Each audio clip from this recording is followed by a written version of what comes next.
Jack Roberto update. Ang ganap ngayon ni Jack for Shellboy. Yung sinasabi ko sa inyo, mamimigay kami ng phone. Papunta kami ngayon sa Barangay 178, North Caloocan. So, see you there. Yan o, 178.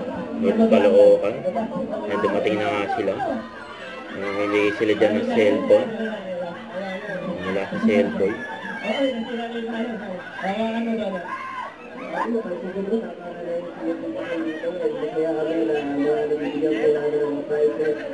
Shellboy Caravan.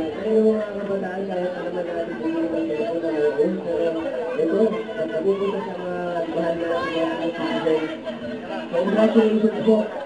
This time naman, wheelchair po. Yan yung mga pamimigay nila. Oh. Ayun po, tawagin na natin.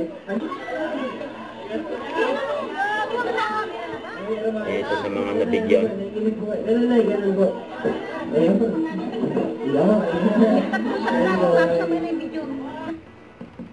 So ito yung kahapon for my father's wife and grand media conference. May kasama si Jack Roberto, syempre. Yung mga forma ni Jack. Spotted din si Jack sa car scoot. Nasabi dito Jack Roberto in the house. You know. Don't forget to subscribe, click the notification bell for more updates. This is Richard Reaction Vlog. Stay tuned for more videos. See ya.